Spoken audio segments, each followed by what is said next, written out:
Gloria a Gesù. Alleluia. C'è gioia nella presenza del Signore, è vero o no? Alleluia. E allora dimostriamolo. Dimostriamo la gioia del Signore nel nostro cuore. Dio è grande e fa cose meravigliose. Quanti questa mattina si aspettano qualcosa di sovrannaturale? Amen. Gloria a Dio. Amen. Dio è meraviglioso. Fa cose veramente grandi. Dio è prezioso e grande. Ieri sera eravamo qui, un gruppo di noi a pregare. Siamo stati insieme per pregare. È stato così bello, nella semplicità. Per me la gioia grande che ho avuto ieri sera, permettetemelo di dire, ma avevo lasciato Deborah a casa insieme con Katia, non sapevo che venisse qui.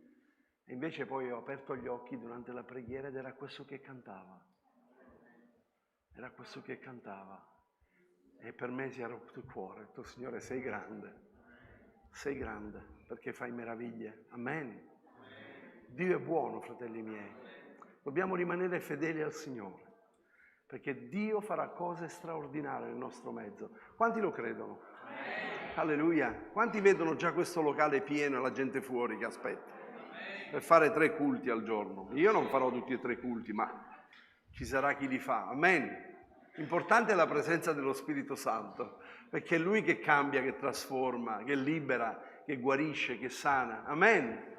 Poi siamo strumenti nelle mani di Dio. Dio si serve di chi vuole, quando vuole e come vuole. Amen.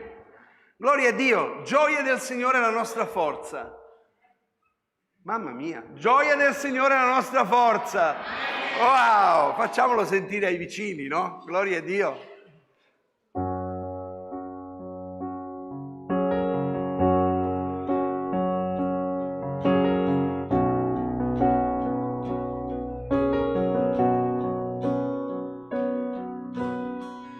Nel buio canterò, so che mi ascolterai e mentre aspetterò come l'aurora verrai, chi temerò contro i nemici miei, combatti al posto mio, nelle battaglie sei il solo scudo e Dio, chi temerò. Io so chi mi difende e avanza insieme a me, l'armata del mio Dio è sempre accanto a me, colui che è l'Eterno, migliore amico egli è, l'armata del mio Dio è sempre accanto a me. Non trovo forza in me, ma tu mi sosterrai, la mia salvezza in te, per me trionferai, chi temerò, chi temerò. Io so chi mi difende e avanza insieme a me, l'armata del mio Dio è sempre accanto a me, colui che è l'Eterno, migliore amico egli è, l'armata del mio Dio è sempre accanto a me, e nessun'arma contro me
accanto a me, colui che è l'Eterno, migliore amico egli è, l'armata del mio Dio è sempre accanto a me. Io so chi mi difende e avanza insieme a me, l'armata del mio Dio è sempre accanto a me, colui che è l'Eterno, migliore amico egli è, l'armata del mio Dio è sempre accanto a me, l'armata del mio Dio è sempre accanto a me.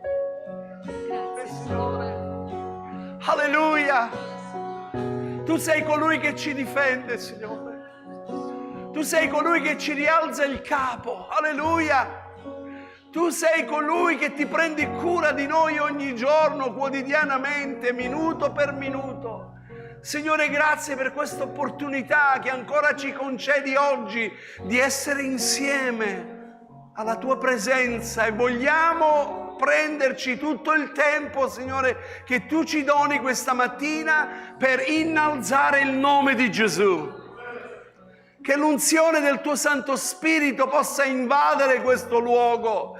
Alleluia, che ognuno di noi possa percepire e sentire la potenza dello Spirito Santo sulle nostre vite. Signore, tu sei lo stesso ieri, oggi e in eterno. Signore, tu non sei cambiato, la tua mano non si è accorciata, e la tua parola ci dice che se c'è uno soltanto questa mattina che è venuto qui per incontrarsi con te, ti troverà.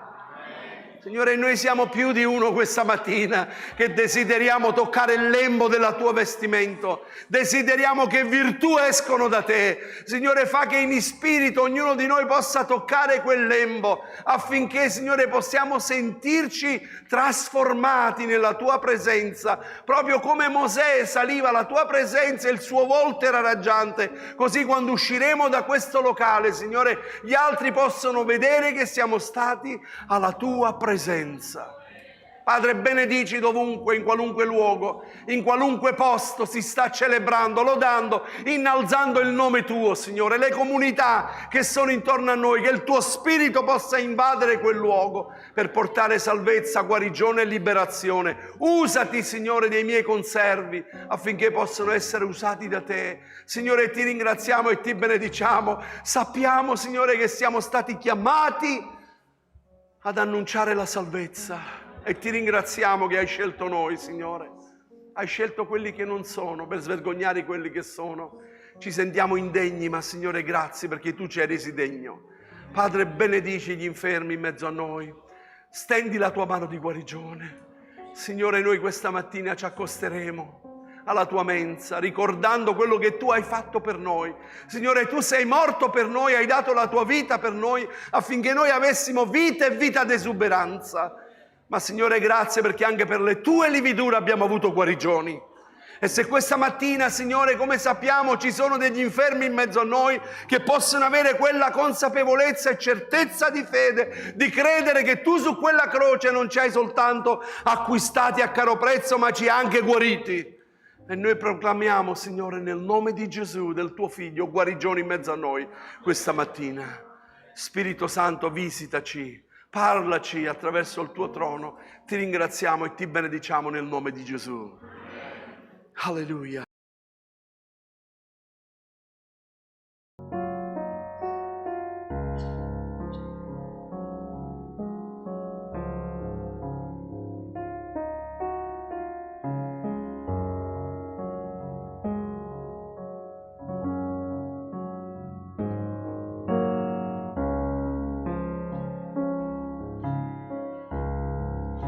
Siamo qui per te,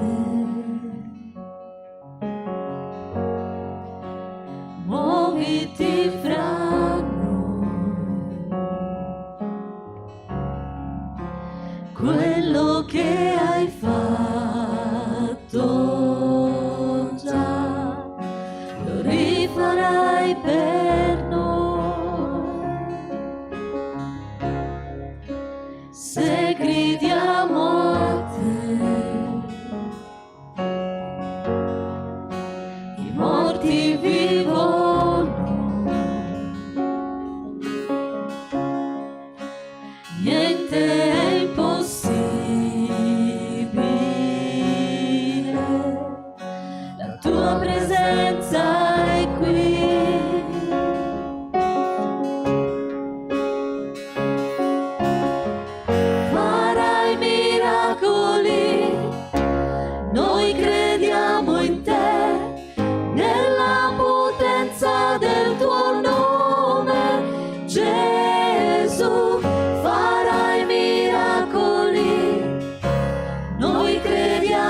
in te, nella potenza del tuo nome, Gesù.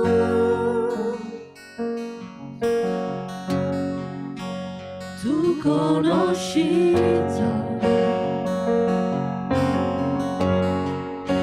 ciò che è dentro noi, nella prova basterà una parola tua.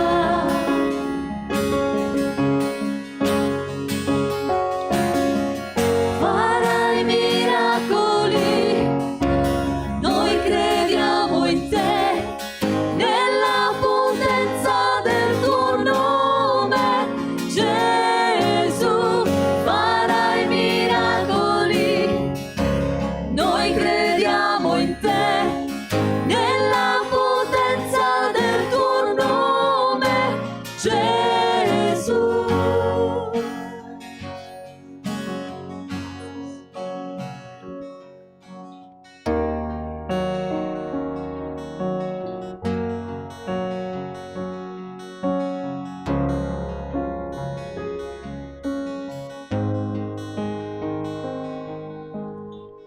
Vogliamo te, vieni e fai ciò che vuoi, muoviti qui come solo tu puoi. Vogliamo te, vieni e fai ciò che vuoi, muoviti qui come solo tu puoi. Vogliamo te, vieni e fai ciò che vuoi, muoviti qui come solo tu puoi.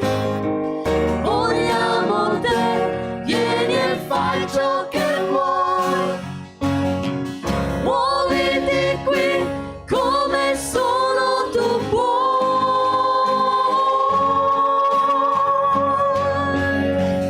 Farai miracoli, noi crediamo in te, nella potenza del tuo nome, Gesù.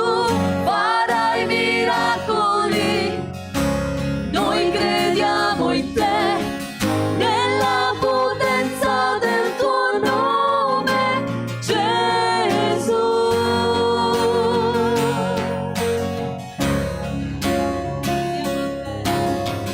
Nella potenza del tuo nome, Gesù.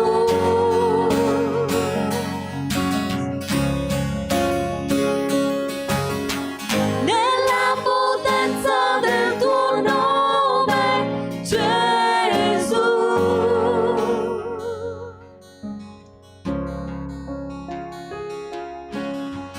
Nella potenza del tuo nome, Gesù.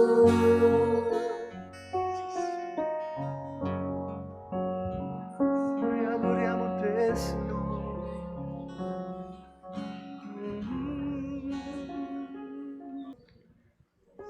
Gloria a te, Signore Dio.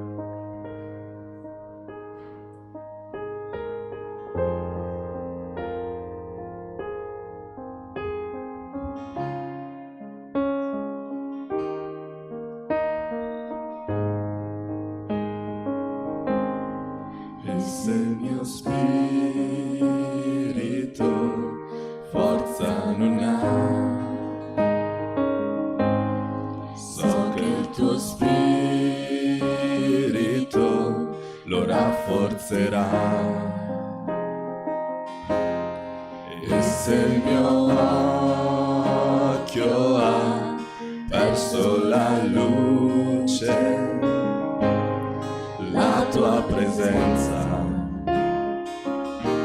lo ravviverà. A volto scoperto io contemplo te, Gesù, come te io sarò.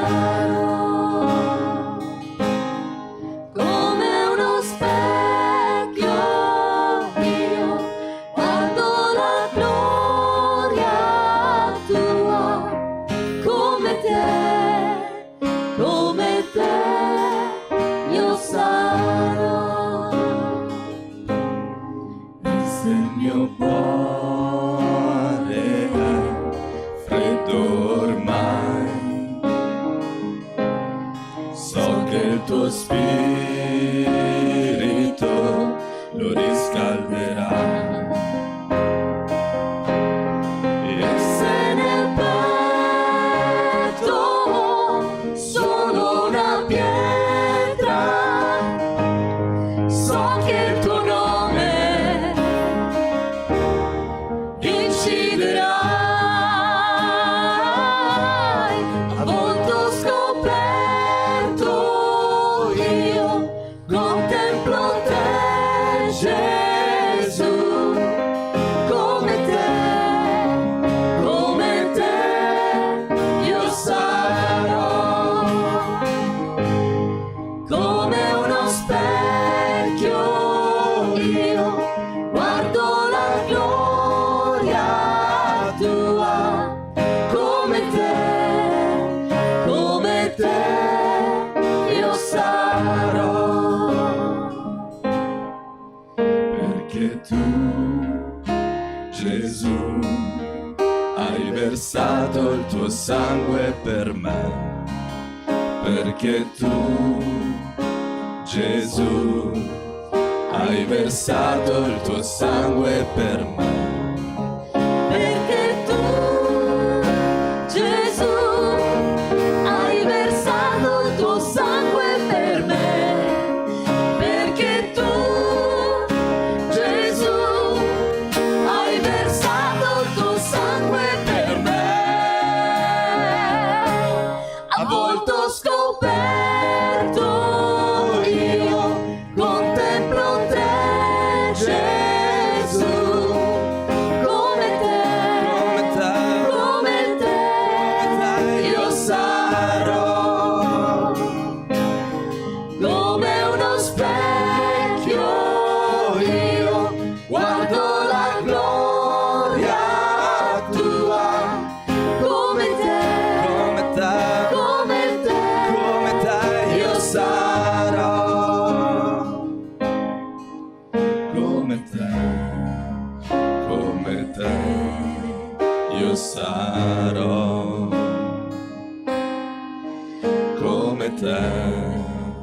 come te io sarò.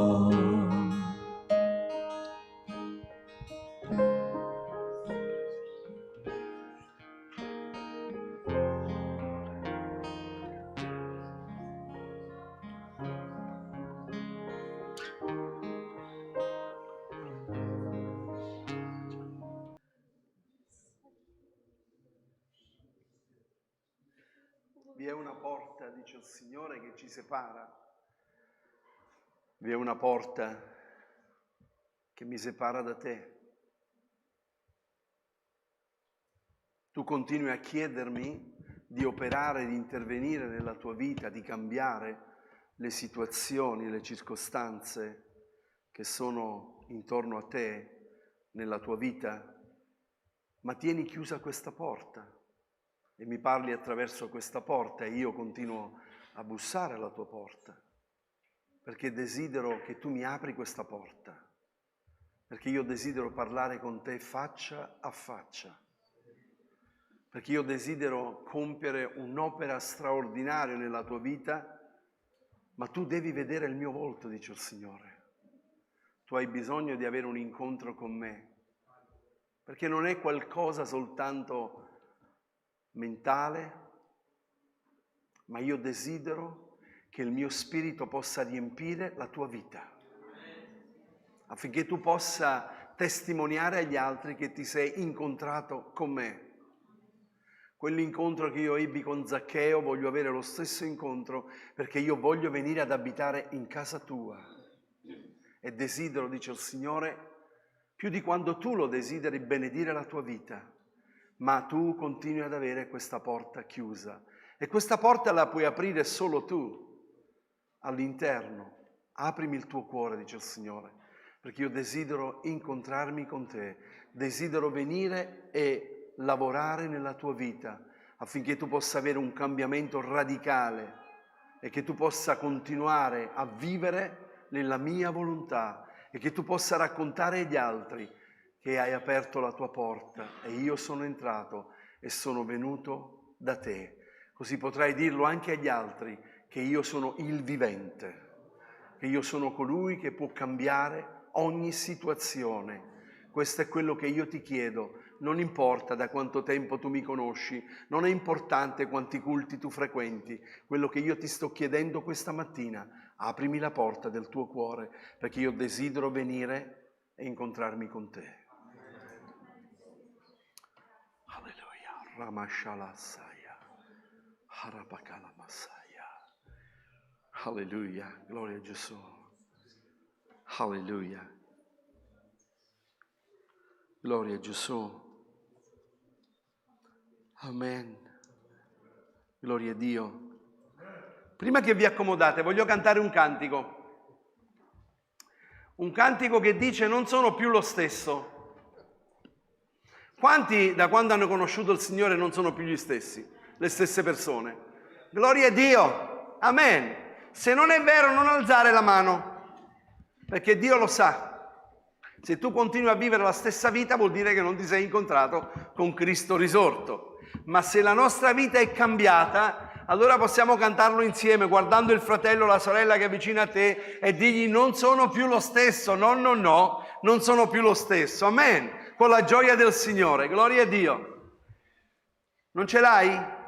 Ma a parte tu e io ti veniamo dietro, perché io Lo possiamo cantare. Sì, ma con le tonalità Alleluia. non le prendo mai. Non sono più lo stesso, no. Non sono più lo stesso, no. Da quando mi salvò, la vita mia cambiò. Non sono più lo stesso, no.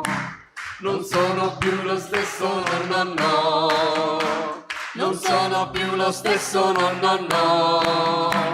Da quando mi salvò, la vita mia cambiò. Non sono più lo stesso, no.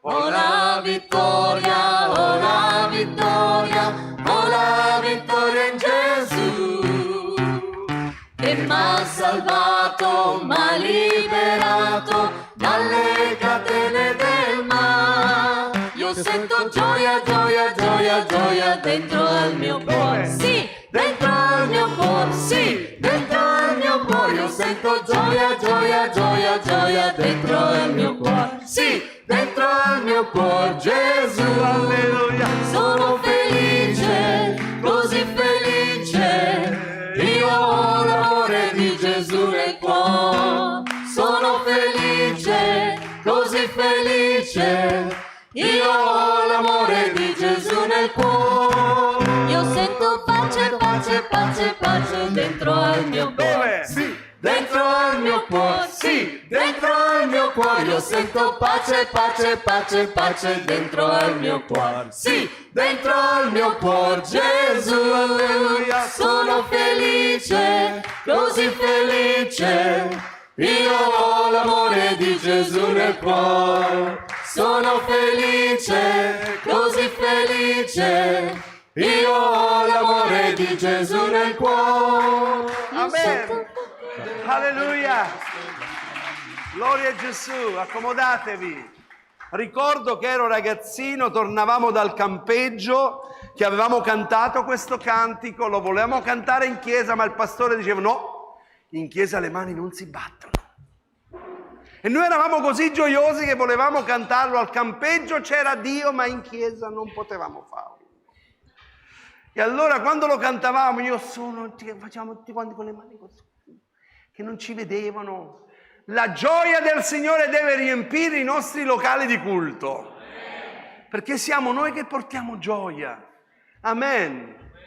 Perché Dio cambia, trasforma. Quel paralitico che fu liberato, guarito davanti alla porta, vi ricordate, alla porta bella, che cosa fece? Rimase fuori dal tempio?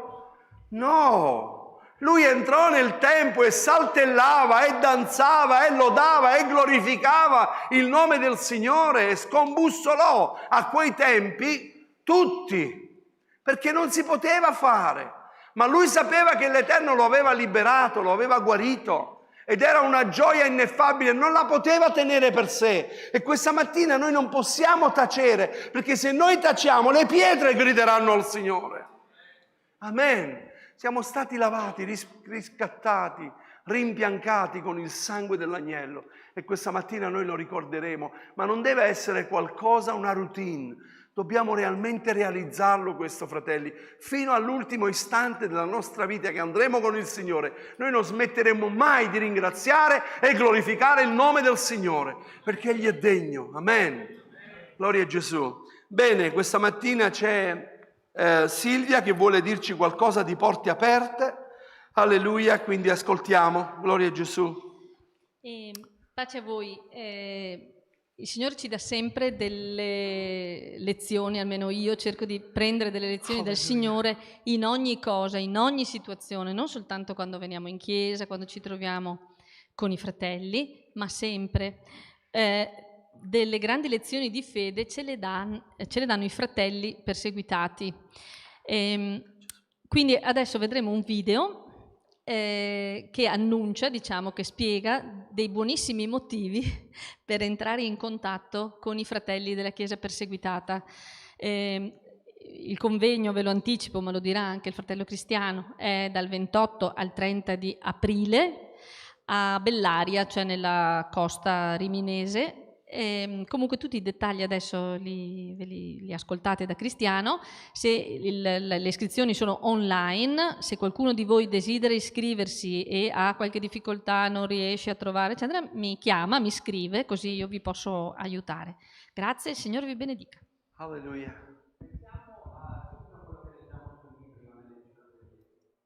Ma questa non è da confondere con la vera storia, la storia che Dio sta scrivendo. Sì, perché Dio sta costruendo il suo regno. Gli avvenimenti terribili di cui leggiamo nei giornali potrebbero abbatterci, ma in realtà non sappiamo in che modo Dio stia operando, anche lì nel mezzo delle situazioni più difficili. Strada facendo ci vengono offerti solo dei piccoli scorci, come nel 1989, quando i giornali parlavano di piazza Tiananmen a Pechino, in Cina, e delle migliaia di ragazzi uccise durante una serie di manifestazioni. Come può Dio operare in mezzo a questa carneficina? Beh, dopo quel massacro, per la prima volta nella storia, è avvenuto un enorme risveglio per Cristo, proprio lì, tra gli studenti cinesi. E che dire invece dell'invasione sovietica dell'Afghanistan? Un missionario che operava proprio lì affermò che con la presenza russa era molto più facile parlare di Gesù di quanto non lo fosse mai stato prima, sotto il regime islamico. Può sembrare assurdo, ma i perseguitati sembrano essere nella posizione migliore per vedere la vera storia, quella che Dio sta scrivendo oggi. Per questo abbiamo bisogno di rimanere in contatto con loro. Sì, perché i perseguitati ci offrono una prospettiva più ampia, che ci libera dalla disperazione. Per questo vi aspettiamo al prossimo convegno nazionale di Porte Aperte a Bellaria, Rimini, dal 28 al 30 aprile. Si tratta di un'occasione unica che reputiamo straordinaria, perché in quei giorni avremo l'opportunità di ascoltare testimonianze dirette e abbracciare chi soffre per la fede in Gesù. Trovate tutte le info su costi e modalità di iscrizione sul nostro sito porteaperteitalia.org. Ci vediamo al convegno. Alleluia. Voglio parlarti dell'amore di Cristo, perché spesse volte noi confondiamo, perché viviamo in questo mondo. Siamo circondati dalle cose di questo mondo, siamo circondati da uomini e donne in questo mondo, ci mancherebbe altro. A volte qualcuno è anche un extraterrestre, perché vediamo proprio giovedì sera ci ha fatto lo studio fratello Romeo, gloria a Dio, e ce lo terrà ancora giovedì prossimo. Vogliamo ringraziare il Signore, ci ha condiviso qualcosa di bello. E proprio si parlava proprio fra le altre cose che ha parlato, dell'intimità con Dio, della preghiera, no? Io ho detto che la mattina ero stato a farmi gli esami del sangue, siccome che pur mi vedete grosso, e non è che non ci vedete bene, mi vedete grosso, ma fanno fatica a trovarmi la vena per farmi, quindi bucano un po' dappertutto, di qua, di là, e io vado a casa sempre pieno di lividi. E allora la mattina ho detto, mi sono alzato alle 5 come di solito, ho detto, ma io prima di andare, non ho mai pregato perché per gli esami del sangue, ho detto, ma mi metto a pregare, ho detto, Signore, fa che riescono a trovare subito, perché poi è anche doloroso, perché... Ecco, allora mi sono messo a pregare, quando sono andato lì che mi sono seduto, ho detto all'infermiera che era lì all'ospedale di Marostica, ho detto, guardi, io già lo so che fa fatica a trovarmi. E allora lei mi ha risposto e mi ha detto: ma lei ha pregato prima di venire qui? Io l'ho guardata e volevo dirgli: guardi, io sono un pastore. Però volevo anche dirgli: non ho mai pregato, ma stamattina ho pregato. Quindi non potevo dirgli una bugia. Allora gli ho detto: sì, ho pregato. Allora non si preoccupi, perché andrà bene, mi dia la mano. Ho detto: sono già sposato. E mi ha detto: mi dia la mano, e me l'ha fatto qui. Non ho sentito niente. Mi ha tirato tutte queste cose, non ho sentito niente. Io ho detto: gloria a Dio per questo extraterrestre. Allora siamo abituati a volte anche a confrontarci con le persone, addirittura anche all'interno della Chiesa, anche con il pastore stesso della comunità, che dovrebbe essere un esempio per tutti quanti noi. Anche persone che comunque riteniamo all'interno della Chiesa, dopo tanti anni di fede, che possono essere un esempio per noi. Così dovrebbe essere, e a volte non lo sono. Perché? Perché sono umani, perché siamo umani. Perché anche noi veniamo meno. Anche noi a volte diciamo: il Signore no. Il Signore non ha mai sbuffato. Allora voglio parlarti dell'amore di Cristo.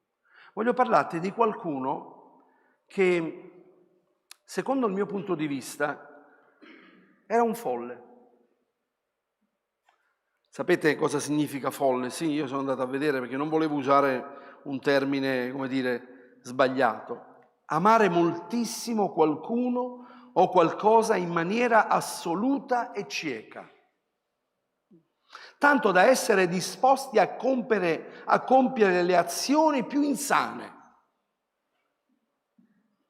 dare la sua vita per la persona amata. Questo è un folle. Quindi io vedo in Gesù, lasciatemi usare questo termine, qualcuno che noi potremmo dire è stato un folle. Perché tutte queste cose che io ho letto qui, il Signore le ha fatto e le ha fatte per me. E forse l'ha fatto anche per te, che sei qui questa mattina. E se non l'hai ancora compreso, lascia che Lui lo faccia, perché Lui lo desidera.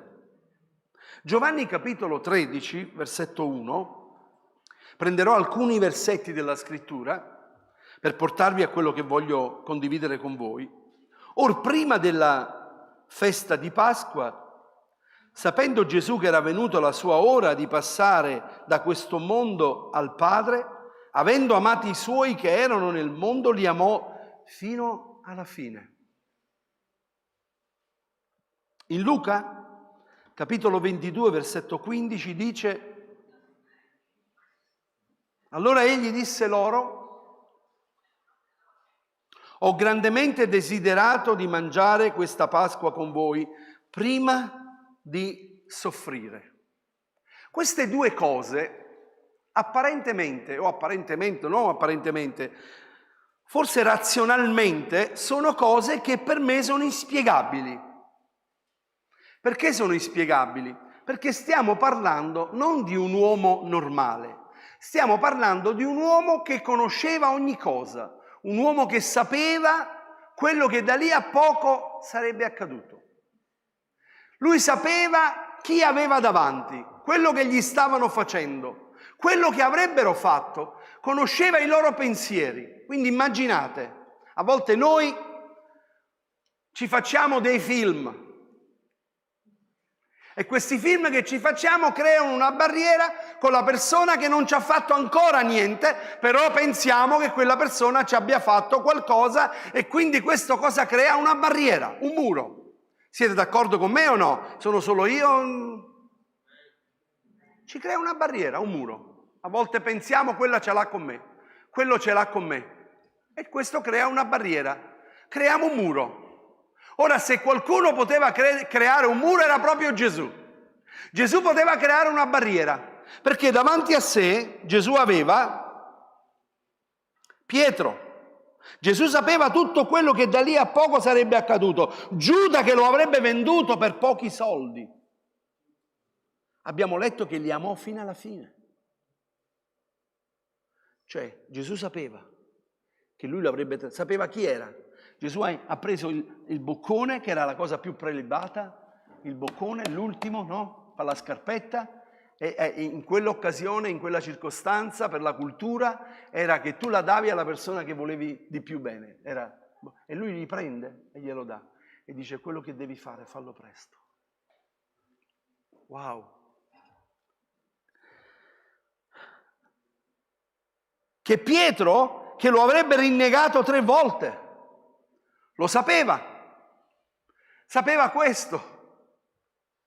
E lui dice, ho grandemente desiderato questo incontro con voi, ma non è folle? Ti metteresti a tavolo, inviteresti qualcuno a casa tua, quello che ti ha tradito, o quello che ti tradirà, o quello che tu conosci, che sai che ha qualcosa contro di te, o ti ha maledetto, maledetto vuol dire male. Dire male, ti ha detto male di te, ma tu gli prepari da mangiare, lo aspetti a casa e gli dici, ho grandemente desiderato questo incontro con te. Lo avresti mai fatto? Su, siamo sinceri. Forse sì, col veleno dentro. Lui no.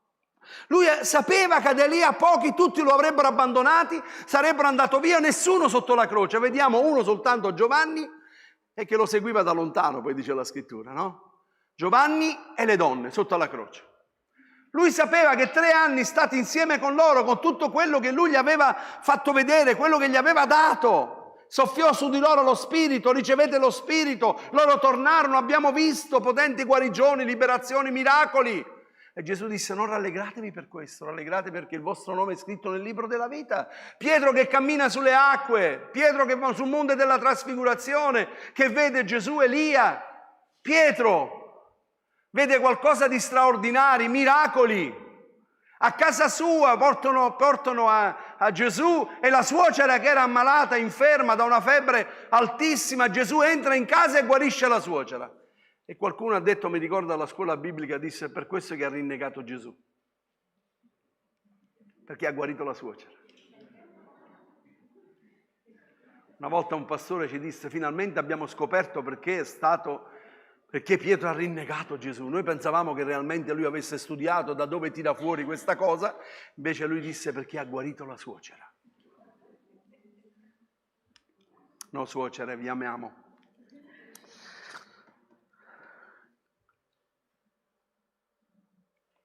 È folle, è follia. Nella preghiera sacerdotale ho racchiuso qualcosa in questa preghiera per il tempo, perché non abbiamo molto tempo, ma ho racchiuso qualcosa di quello che Gesù dice al Padre. Padre, io prego per loro, non prego per il mondo, ma per quello che tu mi hai dato, Giovanni 17, perché sono tuoi. Io non chiedo che tu li tolga dal mondo, ma che tu li preservi dal maligno. Gesù sta pregando affinché loro fossero preservati dal maligno. Questi che da lì a poco lo avrebbero tradito. Che tu li custodisca. Ma ora io vengo a te e dico questo, affinché la mia gioia giunga a compimento in loro. Padre, santificali nella verità. La tua parola è verità. Hai mai pregato per un tuo nemico? Hai mai detto queste cose? Padre, santificalo. Padre, preservalo dal maligno. Padre, custodiscilo. Signore, distruggilo. No, non siamo arrivati a tanto. Però c'è qualcosa nel nostro cuore che crea una barriera. E la parola di Dio dice che noi tutti, contemplando a viso scoperto nella sua parola, siamo trasformati alla stessa immagine di Lui, di gloria in gloria. Quindi siamo tutti quanti noi destinati ad essere come Lui. Quelli che Egli ha preconosciuti li ha predestinati ad essere all'immagine di Gesù. Quindi tutti quanti noi dovremmo essere folli, non folle, folli. Dovrebbero dire, questo qui è fuori di testa. Perché è impossibile, dopo quello che gli è successo, dopo quello che gli è accaduto, dopo quello che gli hanno fatto, lui continua ad amare, continua a volere bene. Dopo tutto questo Gesù che cosa fa? Dopo la resurrezione, Gesù appare a una donna. L'ho scritto in questi giorni nella festività delle donne, no? Che la donna, ogni anno questo giorno dell'8 viene ricordato la donna. Fratelli, se non ci fossero le donne noi saremmo rovinati. Ma credo che non saremo neanche al mondo perché usciamo da loro. La donna è una benedizione nel piano di Dio. La donna è qualcosa di straordinario e Gesù l'ha innalzata al livello. Perché a chi è apparso Gesù? A chi ha dato il mandato Gesù quando è risorto? A chi lo ha dato? Lo ha dato forse ai suoi discepoli, a Giovanni, a Pietro, a chi l'ha dato? L'ha dato a una donna peccatrice. E cosa gli ha detto? Va a dire a Pietro, il capo, no? Poi è stato fatto capo della Chiesa Cattolica, va a dire a Pietro che sono risorto. Andate a dirlo a Pietro, a quello che ha detto non lo conosco. Voi state qui e la mattina siete venuti qui e non sapevate come arrivare qui perché vi stavate domandando chi ci rotolerà la pietra davanti al sepolcro. Avevano comprato dell'olio, si sono alzati molto presto la mattina per fare questo, hanno preso ma strada facendo si sono chiesto ok, l'olio l'abbiamo comprato, abbiamo preso questo, stiamo andando lì ma c'è una grossa pietra davanti al sepolcro e noi siamo donne, non abbiamo questa forza, chi ci rotolerà? E il Signore si è provveduto. Perché quando tu inizi a prendere posizione, a dire io loderò il Signore, Dio si provvederà di togliere la pietra davanti a te. Quella grossa pietra, Dio la toglierà. È una presa di posizione. E io andrò. E allora queste donne erano lì e Gesù è apparso a loro. Ma Gesù cosa fa? Io non lo so, perché non entro nella mente di Cristo. Ma secondo voi qualche delusione non c'era nel suo cuore? Nell'orto del Getsemani, quando va dai suoi, non dice pregate affinché non cadiate in tentazioni e poi ritorna e dice ancora una volta sono venuto. Non c'è delusione? Sì, c'è delusione. E quando siamo delusi, la delusione ci blocca. La delusione è terribile, fratelli miei. Essere deluso da qualcuno, specialmente da chi tu non pensavi, da chi tu volevi bene, da chi ti stringeva, da chi ti diceva io ti amo, io ti voglio bene, io farò questo per te, e poi ricevi una delusione terribile, ti spacca in due. E Gesù aveva tutto il diritto di essere deluso. Ma Gesù cosa fa? Va incontro a due discepoli che erano delusi,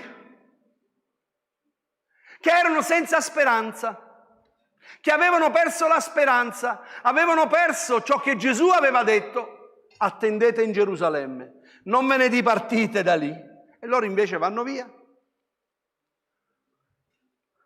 E Gesù gli va incontro e si presenta a loro e si fa riconoscere. Questo è Gesù. Questo è Gesù.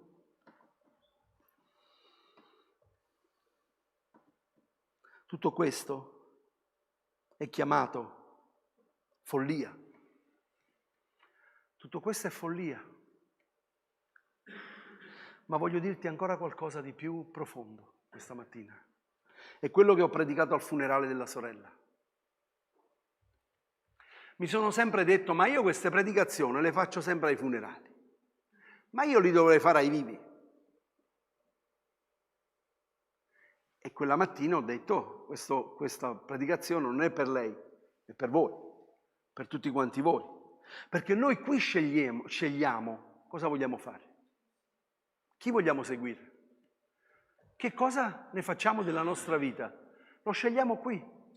Quando ho parlato del battesimo, nessuno ti butta in acqua, sei tu che lo scegli di fare. E sei tu. E Gesù ha detto, chi crede in me ha vita eterna. Qualcosa di straordinario. Gesù in Giovanni capitolo 14 al versetto 1 dice, prima che lui va al cielo, dice il vostro cuore non sia turbato. Abbiate fede in Dio, abbiate fede anche in me. Nella casa del Padre mio vi sono molte dimore, se no ve l'avrei detto.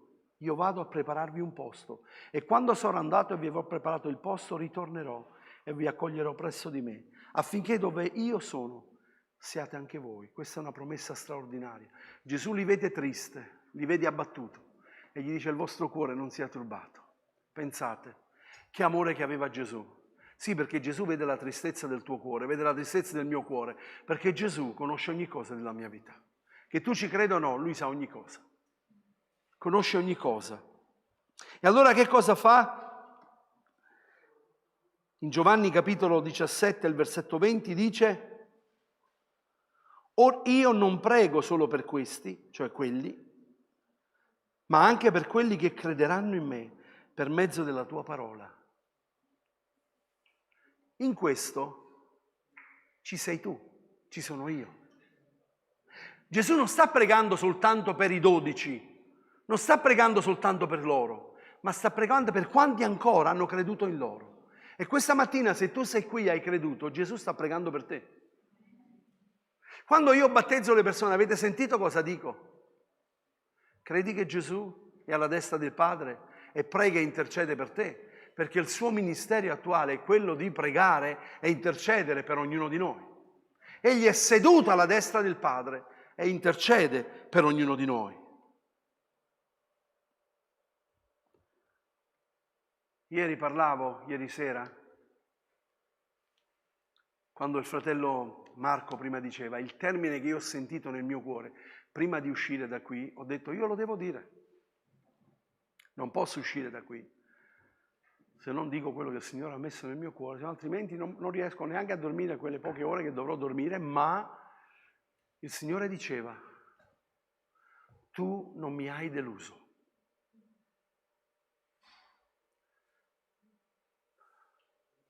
Tu puoi deludere tua moglie, puoi deludere tuo marito, puoi deludere i tuoi figli, puoi deludere le persone intorno a te, il tuo datore di lavoro, mettiamo chiunque esso sia, tu puoi deludere, ma Dio tu non lo puoi deludere. Sai perché? Perché Lui ti conosce, perché Lui ci conosce. Forse Pietro viveva questa situazione sapendo che aveva deluso e se ne va via. Ecco perché Gesù gli dice, andate a dire a Pietro che sono risorto, perché Gesù quando lo incontro vuol dire, Pietro, tu non mi hai deluso perché io ho pregato per te affinché la tua fede non venisse a meno. E tu non puoi deludermi, perché io conosco la tua forza, conosco la tua capacità, conosco quello che tu puoi mantenere, perché tu hai detto che no, nessuno avrebbe mai fatto questo, ma io ti conosco, Pietro, e conosco la tua debolezza, e il Signore conosce la tua e la mia debolezza. Ma non deludiamo il Signore. Noi non possiamo deludere il Signore. E allora non diamo vinto al nemico che continua a metterci davanti ai nostri occhi e dentro alle nostre orecchie. Tu hai deluso? Con quale attitudine questa mattina vuoi andare al culto? Che cosa vuoi chiedere al Signore? Cosa pretendi che Lui ti darà se tu lo hai deluso? Alzati, scrollati la polvere da dosso e di Gesù ha pregato per me. E io questa mattina voglio confessare, Signore ti amo con tutto il mio cuore, perché è questo quello che Gesù gli ha chiesto. Non gli ha detto mi deluderai ancora forse? Sei pronta a dirmi che mi ami, ma tu sei proprio capace di mantenere quello che stai dicendo? Gesù non ha detto tutto questo, gli ha semplicemente chiesto, mi ami tu? Questa mattina il Signore ti chiede a te e a me, mi ami tu? Questo è quello che io voglio sentire da te. Perché tu non mi deludi, io ho bisogno di sentire che tu mi ami questa mattina, che dici Signore, il mio cuore appartiene a te. Mi ami tu. E allora Gesù fa una dichiarazione al Padre. Questo è straordinario, fratelli miei. È qualcosa che ha spaccato il mio cuore. Perché io non merito niente, non merito nulla. Gesù dice, guardate l'affermazione che lui fa. Giovanni capitolo 17, versetto 24.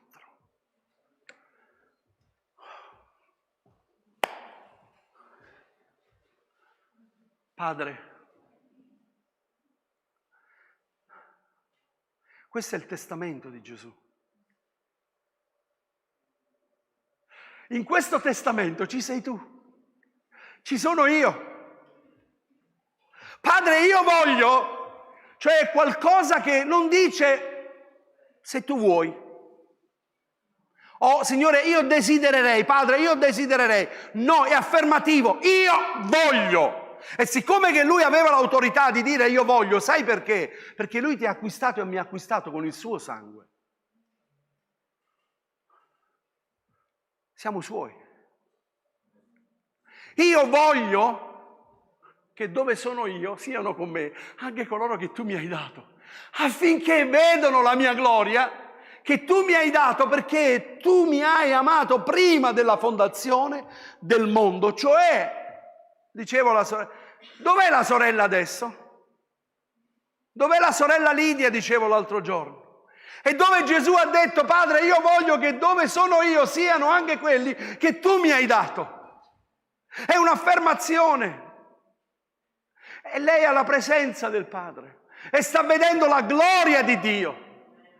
Sei mai andato in un posto, in qualche luogo, hai fatto un viaggio e con te non c'era la persona cara, un figlio, tua moglie? Io ricordo un anno sono stato in Sicilia, era il periodo di Natale, era proprio sotto le ferie di Natale, sono stato lì a visitare le chiese di Messina ed ero lì a casa di questa sorella, la figlia del pastore Nino, ed ero al 10° piano, lei abita, e vedevo lo stretto di Messina e quel giorno io sempre presto mi sveglio al mattino, avevo questa terrazza, sono uscito fuori, c'era un sole straordinario, speciale, meraviglioso, guardavo questo sole che si alzava da lì ed stavo a mezze maniche e ho mandato un messaggio a mia moglie che era a casa e ho detto, Lisa, dovresti stare qui.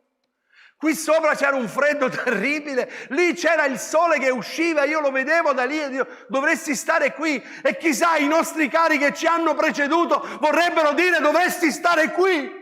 Dovresti vedere quello che io vedo, fratello mio. Sii fedele fino alla fine. Sii fedele fino alla fine, perché tu vedrai quello che sto vedendo io adesso. Gloria a Dio. Noi viviamo in speranza, la nostra speranza non è vana, non è morta, è verità, perché Cristo lo ha annunciato. Io voglio, Padre, che vedano la mia gloria. Alleluia. Giovanni, quando è stato rapito in cielo, ha visto la gloria di Dio, ha visto angeli, serafini lodare il Signore, strade d'oro, ha visto qualcosa di spettacolare. L'Apostolo Paolo, fino al 3° cielo, ha visto cose inenarrabili che non è lecito profanare all'uomo, e noi ci perdiamo per le cose di questo mondo che non servono a niente e lasciamo ogni cosa qui e non possiamo portarci nulla di là, però ci affatichiamo per le cose di questa vita e vogliamo continuare a rimanere qui.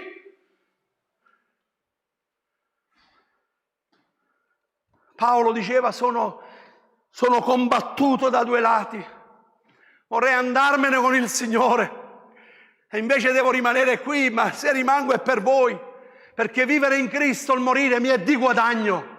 Alleluia. Quel ladrone sulla croce ha avuto una dichiarazione meravigliosa da Gesù. Oggi stesso, Padre, voglio che dove sono io siano coloro che tu mi hai dato. E in quel momento quel ladrone gli fu dato perché vide in Gesù il Salvatore, il Re dei Re, il Signore dei Signori, e dichiarò, ricordati di me quando sarai nel tuo regno. Oggi stesso tu sarai con me in paradiso. Oggi stesso tu sarai con me in paradiso. Ascolta bene, perché questo messaggio deve essere ben chiaro nella tua vita.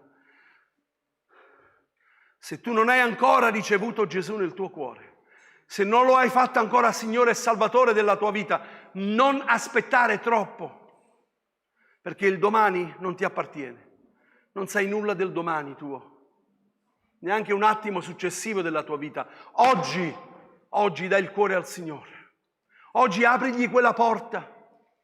Apri la porta del tuo cuore, perché il Signore scriverà il tuo nome nel libro della vita. Alleluia! E allora quando tu partirai da questa terra, tu andrai direttamente alla presenza di Dio. Passerai dalla vita alla vita eterna, dalla morte terrena alla vita eterna. Cristo Gesù su quella croce ci ha acquistati a caro prezzo. Folle, un folle che è venuto qui e ci ha dimostrato l'amore del Padre. L'Apostolo Pietro nelle sue lettere finali, andate a vedere le lettere di Pietro, abbiamo veduto la gloria di Dio, abbiamo visto la gloria di Dio, lo abbiamo visto, i nostri occhi hanno visto. L'Apostolo Paolo può dichiarare quello che le nostre mani hanno toccato, quelli che i nostri occhi hanno visto, quello che abbiamo udito, quello vi trasmettiamo. Non puoi trasmettere nulla a nessuno. Tu potrai parlare degli altri, della fede evangelica, ma sai, vieni da noi perché da noi sono bei canti, questo non toccherà il loro cuore. Quello che toccherà il loro cuore è la tua vita trasformata. È la tua vita che non è più la stessa. Non sono più lo stesso, no, no, no. Non sono più lo stesso, no, no, no. Da quando mi salvò la vita mia cambiò. Non sono più lo stesso, no. Io vedo ancora mio papà che ballava in casa. Saltava e lodava il Signore. Non sono più lo stesso, no, no, no. Lucia, non siamo più gli stessi. Il Signore ha cambiato, ha trasformato la nostra vita. Oggi noi viviamo perché Cristo vive in noi. Alleluia. Trasmetti la tua fede ai tuoi figli. Trasmetti la tua fede a quelli che sono vicino a te. Trasmettilo con la tua vita. Lascia che il Signore cambi e trasforma la tua vita. Non essere un religioso evangelico. Sii un uomo e una donna che sia ripieno di Spirito Santo. Un uomo e una donna folle. Un uomo e una donna. E voglio concludere con questo. Egli dunque prese il boccone, uscì subito ed era notte. Quando fu uscito, Gesù disse: ora il figliuolo dell'uomo è glorificato e Dio è glorificato in lui. Se Dio è glorificato in lui, Dio lo glorificherà pure in se stesso e lo glorificherà subito. Figliuoli, per poco tempo sono ancora con voi. Voi mi cercherete, ma come ho detto ai giudei, dove vado io, non potete venire. Così adesso io vi dico anche a voi, vi do un nuovo comandamento. Che vi amate gli uni gli altri, come io vi ho amato. Anche voi, amatevi gli uni gli altri.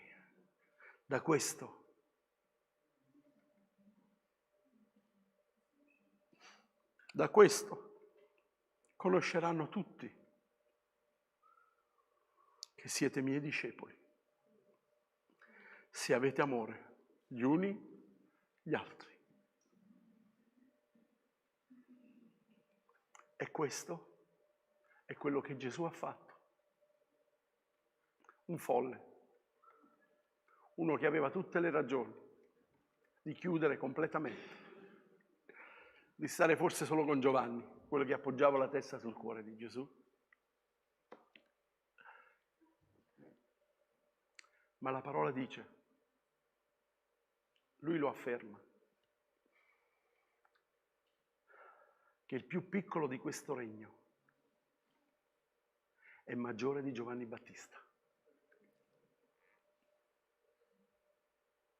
Sai perché? Perché tu sei sotto la grazia. Perché tu ed io siamo sotto il sangue di Gesù. Quando è morto il Battista, Gesù non era ancora morto. Ma noi abbiamo questo sangue che oggi ci accostiamo e dice: fate questo in memoria di me ogni volta che voi lo prendete. E fate questo, cosa? Aspettando il mio ritorno. Gesù ritorna. Gesù ha dato la sua vita per te. Ascoltami bene, questa mattina voglio dirti questo. Lui non è quello che tu pensi che sia. Tu puoi pensare la persona più buona di questo mondo, non ha niente a che fare con l'amore di Cristo. Cristo ti ama, Cristo ci ama e Lui fino all'ultimo istante della nostra vita ci dà sempre una speranza. Padre, sono venuto a concimarlo, verrò l'anno prossimo ancora, lasciami ancora un po' di tempo affinché io lo concimi e poi tu tornerai, forse troverai del frutto, ma lascia che io lo lavori. E questo è quello che il Signore sta dicendo alla tua vita, ad ognuno di noi. Signore, lascia che io lavori ancora nella vita di Gianni, lasci ancora che io lavori nella sua vita, affinché lui possa portare frutto, e frutto per la tua gloria. Alziamoci in piedi. Gloria a Gesù. Il Signore ci benedica, buona domenica a tutti quanti voi, buon pranzo.